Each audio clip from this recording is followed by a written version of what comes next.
Bonjour et bienvenue dans le nouveau Paninicast, le podcast d'édition de Panini.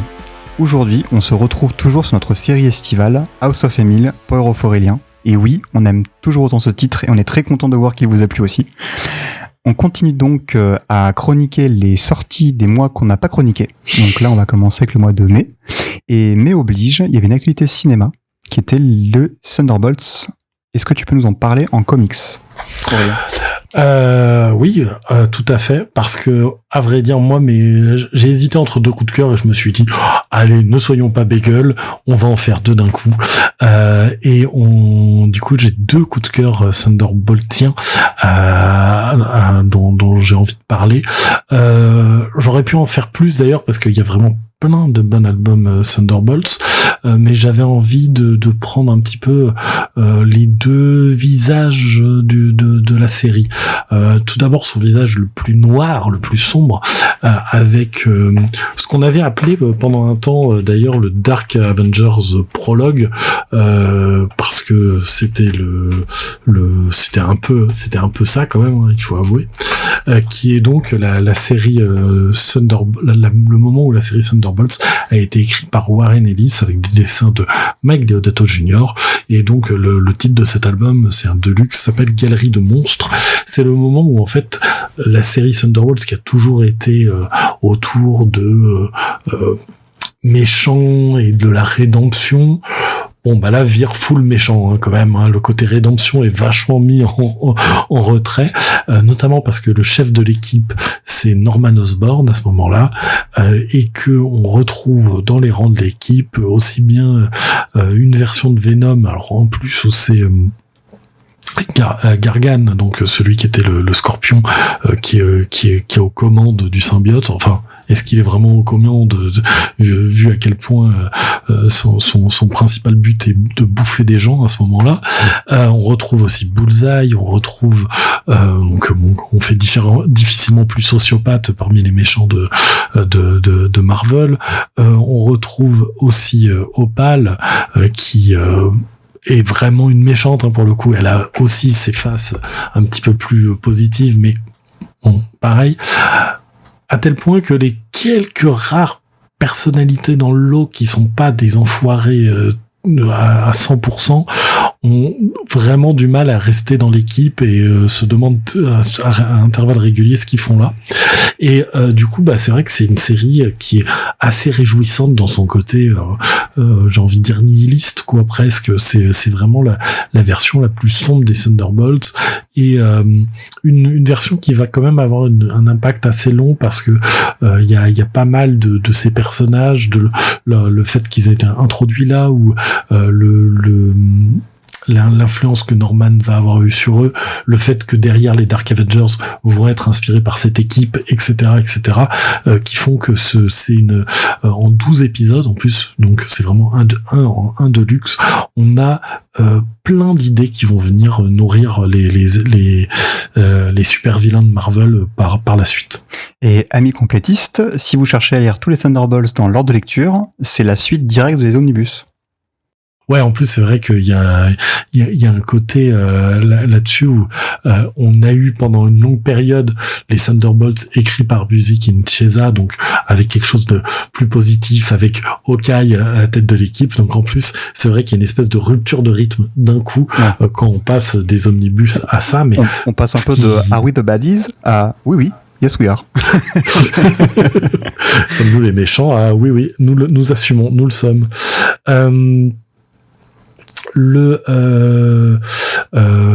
Voilà, c'était mon premier coup de cœur sur les séries Thunderbolts. Mon deuxième, c'est la série la plus récente, j'ai envie de dire. Alors, pas forcément la plus récente à 100%, dans le sens où il y a en VO, il y a une nouvelle série par les mêmes auteurs, qui sera dans Doomworld à la fin de l'année. Mais donc c'est la série de Colin Kelly et Jackson Lanzing avec Geraldo Borges au dessin, qui donc est évidemment, alors j'ai pas envie de dire inspiré, mais a été faite avec le film en tête, c'est sûr. Les auteurs ne vont pas s'inspirer forcément des événements du film, mais par contre, oui, on y retrouve dans l'équipe Bucky, on retrouve dans l'équipe on retrouve, on va dire, allez, la comtesse Valentina Allegra de Fontaine, qui est jouée par Julia Louis-Dreyfus à l'écran. On va aussi retrouver Black Widow, on va retrouver White Widow aussi, donc plein de personnages qui sont dans le film du MCU, et certes c'est fait avec ça en tête, mais sans, je trouve, volonté d'absolument à tout prix faire coïncider tous les personnages ou même la définition qu'ils ont dans le film par rapport à la définition qu'ils ont dans les comics. On retrouve vraiment les personnages des comics. Le fait qu'ils se retrouvent ensemble à ce moment-là est vraiment logique par rapport au parcours de Bucky dans la série Captain America de Kelly et Lansing. Donc si vous l'avez lu, il y a un petit côté c'est un peu la suite thématique. Si vous l'avez pas lu, c'est pas grave, ça il y a pas spécialement besoin. Tout ce qui est nécessaire est raconté au détour de quelques cases. Voilà, c'est une série que j'aime vraiment beaucoup dans le sens où elle a un concept, elle l'utilise vraiment bien. Il y a pas mal de twists. C'est vraiment très rythmé. Et Kelly et Lansing, ils ont vraiment un truc où ils choppent bien la voix des personnages. Donc vraiment, on passe un vraiment super bon moment de lecture devant. Et c'est aussi le cas pour la suite que donc nous publions en fin d'année dans Doom, le mensuel Doom World. Bien, merci Aurélien pour cette double reco. On avait aussi sorti, vu que c'était un peu le méchant du film, 2 albums consacrés à Sentry, mais je vais d'abord me concentrer, en fait, même pas d'abord, je vais uniquement me concentrer sur le premier. Et j'ai envie de dire, bon, le meilleur aussi, évidemment, parce que c'est donc signé par Paul Jenkins et dessiné par Jelly, donc soit la reformation du duo, je crois, 2 ans plus tard, ce qu'ils avaient fait sur Les Inhumains. Donc après Les Inhumains qui avaient gagné un Eisner et qui était vraiment une petite bombe parce que c'était quand même un excellent comics, Jenkins et Jelly se reforment pour en fait ce qui a commencé comme un canular. C'est-à-dire que Sentry, c'est un personnage qui a été créé du coup à l'occasion donc d'une idée de si j'ai bien compris de Rick Veitch et de Paul Jenkins, et qui était vendu à l'époque par Marvel comme en fait le retour d'un héros qu'aurait inventé Stan Lee et Artie Rosen, qui est en fait un dessinateur qu'ils ont totalement inventé. Donc c'était un peu le genre de canular dont était friand apparemment Quesada à l'époque. Et avec cette série-là, je trouve que Jenkins, bon déjà évidemment on retrouve le côté assez torturé des personnages qu'on peut avoir avec les dessins de Jelly, mais surtout avec ce personnage-là, je trouve que Jenkins s'inscrit aussi un peu dans le travail d'un Warren Ellis, on en parlait sur un Jelly Sparks par exemple, à savoir de faire un peu aussi l'évolution mentale des héros, c'est-à-dire comment les héros qui ont connu l'âge d'or, qui ont connu plusieurs décennies, qui ont survécu à plein d'années, évoluent mentalement. Et à travers cela, ce héros de Sentry, qui est donc un héros qui est torturé, qui est dépressif, et qui en fait est, bon, je pense qu'on peut le dire aussi, si vous avez vu le film, ou en tout cas vaguement lu quelques comics aussi, vu que le personnage réapparaît, en fait est hanté par lui-même, par une force qui s'appelle The Void, qui est en gros une émanation de sa psyché, qui est une espèce de force noire inarrêtable, qui sort de lui en fait. Et la raison pour laquelle Sentry a été en fait si longtemps absent, c'est que justement pour protéger le monde de The Void, on l'a en fait mis sur le côté. Et c'est cette dualité là qui est traitée par Jenkins et que je trouve vraiment super touchante aussi, parce que à travers cela on voit un héros qui a connu donc les 4 Fantastiques, qui est même montré comme un des proches des 4 Fantastiques, et on va le voir justement évoluer comme un héros de l'âge sombre, c'est-à-dire vraiment on passe de la lumière aux ténèbres, Et c'est vraiment super intéressant comme travail, d'autant plus que graphiquement les flashbacks en fait de cette période-là suivent en fait l'évolution du personnage. C'est du coup on va commencer avec des dessins à la Kirby et puis après on va finir vraiment sur des dessins beaucoup plus noirs, beaucoup plus ancrés, comme ce qu'on peut trouver comme dans les comics de la fin des années 80. Donc vraiment c'est un coup de cœur que je recommande. Et j'ai pas mentionné aussi, mais il y a aussi un travail assez fou niveau des couleurs par Villarubia. Et la petite cerise sur le gâteau, c'est qu'il y a en fait quelques numéros qui se glissent en fait entre l'avant-dernier numéro et le dernier numéro de la série, qui sont des espèces de, c'est pas des tie-in vraiment, mais c'est plus des moments où en gros Jenkins va explorer des héros qui vont se remémorer en fait leur moment avec Sentry. Et parmi les dessinateurs, on trouve donc Phil Winslade, Rick Leonardi, donc le dessinateur de Superman 2099, Mark Texeira et surtout Bill Sienkiewicz qui fait un numéro qui est monstrueux et vraiment monstrueux dans le sens propre du terme. Et j'ai appris récemment en fait que Jenkins avait en fait pitché la série Sentry aussi bien à DC que Marvel en fait plein de fois avant que Quesada l'accepte. Donc c'était un projet qu'il avait de longue date et qui a finalement été concrétisé quoi, donc croyez en vos rêves, tout ça. Et en fait, je viens juste de tilter que c'était complètement logique que tu nous parles de Sentry vu que t'es un gros fan de Miracleman et que donc c'était complètement logique vu la filiation quand même qu'il y a entre les deux personnages que tu nous en parles. Non mais effectivement, j'avais oublié de parler, mais bon, vu que je rabâche les oreilles de tout le monde avec Miracleman, je pense que pour une fois, je te laissais la parole sur ce sujet-là. C'est moi qui du coup voilà. le dis.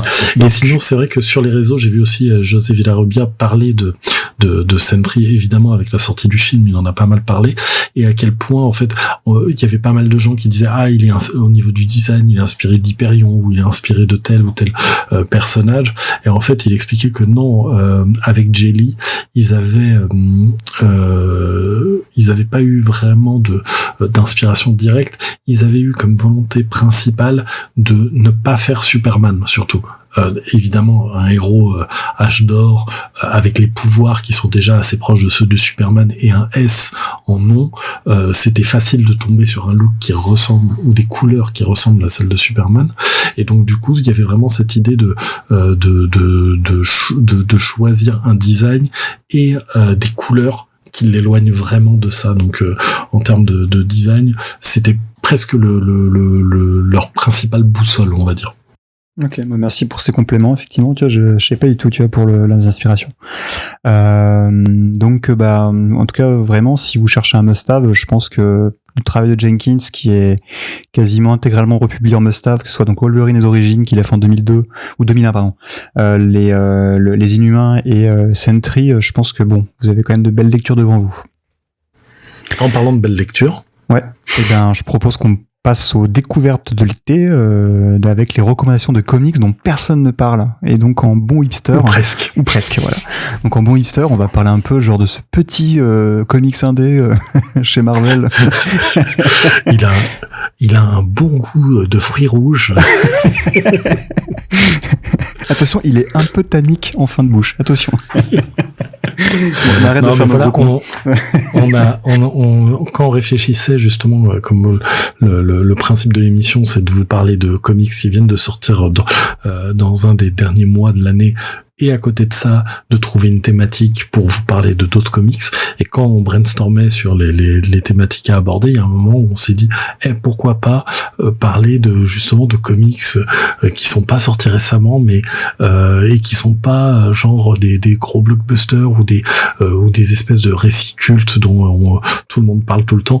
Parlons un peu des trucs qui sont un peu dans le fond du catalogue et qu'on adore, et qu'on trouve qu'il y a pas assez de personnes qui les mettent en avant. Ouais, et puis en plus ça rejoint un peu des fois ton discours sur les comics un peu du milieu, parce que c'est vrai que des fois on peut oublier des runs non pas parce qu'ils sont pas bons, mais aussi parce qu'ils sont peut-être pas assez bons, parce que coincés entre deux runs majeurs, où on avait notamment pu parler du run en l'occurrence qui est un très bon run, mais le run de No Shanty par exemple, qui est coincé à côté du run de Miller, qui est peut-être moins connu, même si célébré maintenant, mais bon.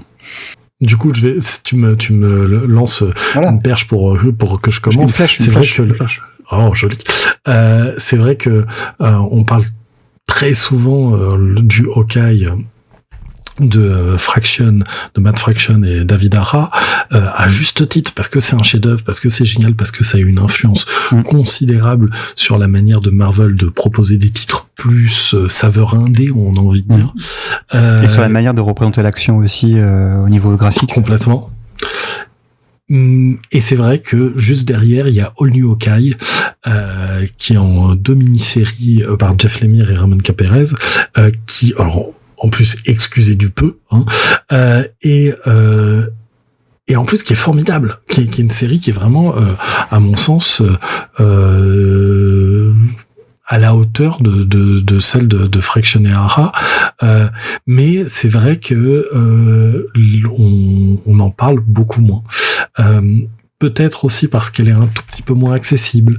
Peut-être aussi parce que elle n'a pas ce truc d'influence et de nouveauté qu'avait la précédente. Voilà, il y a peut-être des raisons comme ça. Après, peut-être aussi qu'on avait déjà évoqué, le travail de Jeff Lemire est tellement écrasant en fait en indé et chez DC que aussi son travail chez Marvel est peut-être aussi un peu négligé peut-être.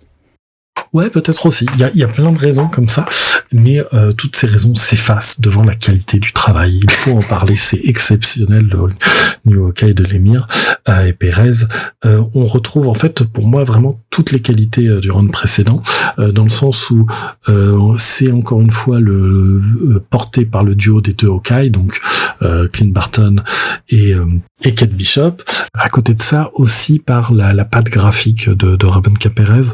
Là où il tranche beaucoup avec le boulot d'Aja, c'est que un des gimmicks qui va être employé durant le run, c'est de jouer sur le passé des personnages, voir le futur des personnages. Il joue sur les lignes temporelles, et pour cela, en fait, il va modifier son style. Donc, le style du Ramon Perez au présent, il ressemble un peu à celui de David Aja, donc très ligne claire, avec une narration très découpée, de la mise en page, etc. Donc on retrouve toute cette qualité-là.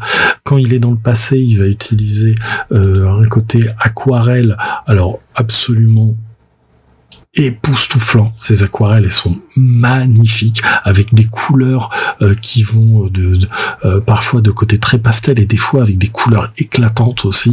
C'est vraiment c'est vraiment sublime. Et quand il passe au futur, j'ai envie de dire, on va se retrouver cette fois-ci avec une approche plus brute en fait, un côté un peu haché dans le dessin. On retrouve quelque chose qui est presque crayonné en fait, voilà, comme si le présent était la période la mieux définie, le passé était baigné dans la lumière des souvenirs, et que le futur restait encore complètement concrétisé. J'en parle de façon très lyrique, mais c'est parce que c'est vraiment très beau, c'est vraiment très bien. Les trois lignes temporelles racontent une histoire en fait pleine d'humanité. Là aussi où je trouve que c'est peut-être plus exigeant que ce que fait Fraction et Aja, c'est le côté il y a un côté presque petite scénette chez Fraction. Donc chaque épisode peut quasiment se lire indépendamment, même si petit à petit ça raconte une grande histoire. Là où on est plus sur une espèce de grosse saga que chez Lemire et Perez. Bref, je vais pas vous enquiquiner en étant trop long dessus, parce que en fait ça se découvre, ça se dévore et ça se relit. Mais si vous ne l'avez jamais lu, ouais, foncez, hein, c'est vraiment très très bien. Et encore une fois, c'est une beauté absolue. Ramon Perez, de toute façon, c'est un dessinateur que j'adore, et qui est une narration d'une clarté totale. Et ouais, c'est un des très très bons raconteurs d'histoire qui existe. Ouais, et qu'est-ce qui est plus négligé que le Hawkeye de Lemire après celui de Fraction? C'est le Hawkeye de Thompson qui passe juste derrière avec Leandro Romero, qui est pareil aussi super bien. Et franchement, pour moi, c'est vraiment une trilogie de trois super. Le troisième, je le mets un peu à part, celui de Thompson et Romero, pas par qualité et tout ça, mais juste il est vraiment focalisé sur Kate Bishop, même s'il y a Clint qui fait des... C'est plutôt dans le côté, en fait, justement, un peu à la manière du Thor de Aaron, en fait, de voir une évolution et un passage de relais, tout à fait. d'Archer, pour le coup, vraiment entre le personnage au départ principal et puis après ensuite un personnage qui va évoluer dans sa sphère et qui va petit à petit prendre de plus en plus d'importance. Et c'est vrai que, du coup, le Hawkeye, donc de l'émir, et après celui de Thompson sont vraiment aussi des lectures vraiment majeures, je trouve, du Marvel moderne, parce que voilà, c'est très enlevé, c'est très beau, et en même temps c'est vraiment la patte en fait de son scénariste ou de sa scénariste, avec l'humour de Thompson dans le dernier cas. Donc non, c'est vraiment des super lectures. Et aussi, j'avais oublié, mais c'est vrai que autre truc qui fait que peut-être le Hawkeye de l'émir est négligé, c'est qu'avec Sorrentino, il a fait un autre Archer, mais chez la distinguée concurrence aussi, peut-être. Donc ouais, peut-être. Après, ouais, peut-être. Peut-être. En tout cas, plus long, plus de mémoire, il y a au moins beaucoup plus de tomes, je crois. Peut-être c'est plus écrasant en termes d'ampleur. En tout cas, bon, il ne tient qu'à vous, du coup, de renverser la balance et de faire de ce run un succès. De mon côté, alors, bingo oblige. Est-ce qu'on parlerait pas d'Halloween? Mais on ne parle jamais de cet auteur. Par contre, on va parler d'un mec dont on parle jamais, à savoir Kenneth Rocafort. Ça, c'est sûr, on n'en a jamais parlé, et je pense qu'il y aura plus d'occasion d'en parler, à mon avis, avant un petit moment, puisque à l'époque donc de l'après Secret Wars, il y avait donc dans Marvel de cette époque-là l'idée de proposer donc des séries qui mélangeaient un peu le meilleur de l'univers 616 et de l'univers Ultimate, vu qu'en fait les deux timelines ont fusionné à ce moment-là. Et donc on arrive à la période notamment All New All Different, qui faisait que du coup Marvel commençait à renouveler ses personnages et à proposer des nouvelles générations de personnages. Et avec donc la série The Ultimates de Halloween, on reprend le nom de l'équipe, qui d'après Eddie Dewing est quand même un super nom pour une série, et on va en fait donner un souffle nouveau, parce qu'on a une équipe qui est vraiment en contrepoint total de ce qu'elle était en fait sous Millar et Hitch, avec un caractère peut-être beaucoup plus intellectuel, beaucoup plus scientifique, beaucoup plus universel aussi que la série homonyme, puisque on va retrouver des personnages comme Panthère Noire, Miss America, Captain Marvel, Spectrum et Blue Marvel. Donc pas à part Captain Marvel qui entre-temps et Black Panther qui sont quand même devenus entre-temps des personnages majeurs du MCU, mais bon, Blue Marvel, typiquement, comme leader d'équipe, ça s'impose pas de soi. Et pourtant, je trouve que c'est partie des grands charmes de l'équipe.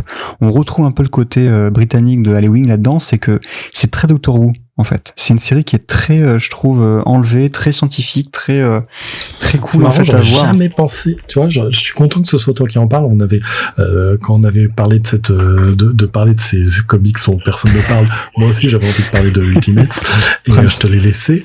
Et ouais, et je suis content que ce soit toi qui en parle, parce que j'aurais jamais pensé à citer Doctor Who. Et en fait, quand tu le dis, je suis là, ah ouais, c'est vrai. Bah, il y a un côté un peu chronique, un côté un peu aussi, on va essayer de résoudre des problèmes, des fois de la manière la plus sensée, mais en même temps, il y a toujours un grain de folie, et je trouve que c'est assez bien représenté par le dessinateur.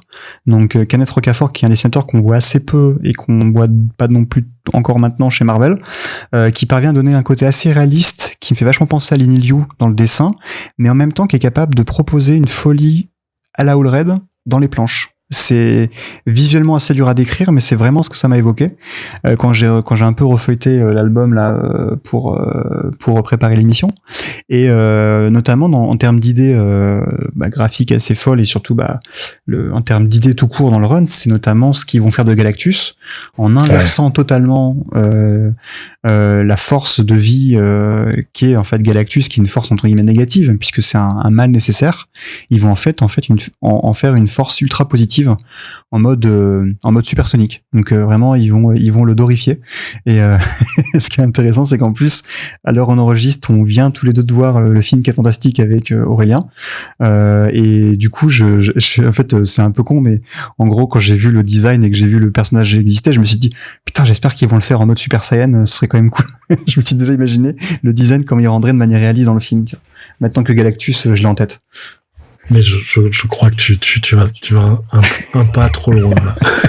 Je sais que ça s'appelle Fantastic Four premier pas, mais il faudrait beaucoup de pas avant d'arriver au Livebringer Galactus. Ouais. Même si c'est une idée géniale. Ouais. Elle a pas été conservée super longtemps, ce qui se comprend aussi en vrai, mais elle est venue apporter une nouvelle facette en fait au personnage de Galactus, qui est souvent difficile à écrire en tant que personnage. Mal absolu, ouais. Et plutôt mal naturel, plus qu'absolu. Ouais, c'est ça. Et le fait de l'écrire comme un personnage avec des facettes, c'est toujours quelque chose d'un peu compliqué, je trouve. Mais là, c'est vraiment très bien fait. Et c'est vrai que tu donnes une définition pour moi de Kenneth Rocafort qui est un petit peu plus indé que moi, que la manière dont je le perçois. Moi, je le perçois plus comme un dessinateur très comic book, en fait. J'ai jamais lu ailleurs, c'est pour ça que je t'avoue, j'ai regardé à peu près ce qu'il a fait, parce que de mémoire, il avait fait du... je vais peut-être dire une bêtise, mais vu que on s'éloigne un petit peu de la maison des idées, mais de mémoire, il a fait du Teen Titan ou quelque chose comme ça chez non, il a fait Redwood and the Outlaws, surtout. Ah oui, voilà. C'était, je savais qu'on était dans cette veine de personnages, et c'était durant la période New 52, si je dis pas de bêtises. Et il a une approche mais qui a un peu un pied de chaque côté, entre le côté très comic book, très premier degré, et un truc plus travaillé. À voir aussi qu'il y a Christian Ward qui fait un épisode justement centré sur Galactus, qui va faire une sorte de quête secondaire à un moment, et que le deuxième volet du run Ultimates 2 donc c'est Travel Foreman au dessin, donc qui a toujours un style très clivant. Ah, ça, ouais. On reste dans une approche très cosmique, du coup, dans l'approche des dessins, et non, c'est vrai que c'est un très chouette run. Et surtout qu'en plus, c'est aussi alors, je dis pas que ça m'a fait aimer Civil War 2, mais je trouve qu'en plus, vu que justement Captain Marvel faisant partie de l'équipe, l'implication de l'équipe et donc de Captain Marvel dans Civil War 2, vu l'importance qu'elle a, je trouve est vachement bien rendu dans l'album, en fait. C'est-à-dire que le dilemme moral en fait là-dedans est vraiment bien mieux traité par Ewing justement que dans Civil War 2, l'event en lui-même. Ouais, et puis je sais qu'en disant ça va réveiller l'intérêt de quelques auditeurs. Il utilise aussi le créateur, donc le Reed Richards, venu de l'univers Ultimate, d'une façon extrêmement réjouissante. Il utilise vraiment plein de concepts différents. Il utilise également Thanos. Il utilise les différentes itérations de la réalité. Voilà, il y a vraiment plein d'idées. Ouais. C'est le genre de série que je sais, on est tous les deux à conseiller régulièrement quand on est dans des conversations solo avec des gens et tout ça.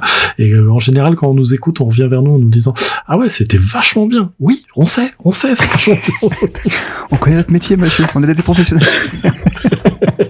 Non, mais en plus, tu vois, mais après, c'est marrant parce que c'est quand on discutait de l'émission que j'étais à Amiens et que j'ai tourné le format dans la librairie Bulle en stock. Et en fait, justement, je cherchais la BD pour la conseiller, mais typiquement, elle est plus en rayon parce que, honnêtement, voilà, j'ai les chiffres de vente sous les yeux, hein, c'est clairement pas un best-seller. Mais c'est vrai que je pense qu'il faut vraiment se réintéresser au run cosmique de Ewing, que ce soit Ultimate ou côté Guardian Galaxy, parce que voilà, c'est vraiment des super histoires et ce qu'il a fait, on peut pas dire que ça manque d'idées, quoi.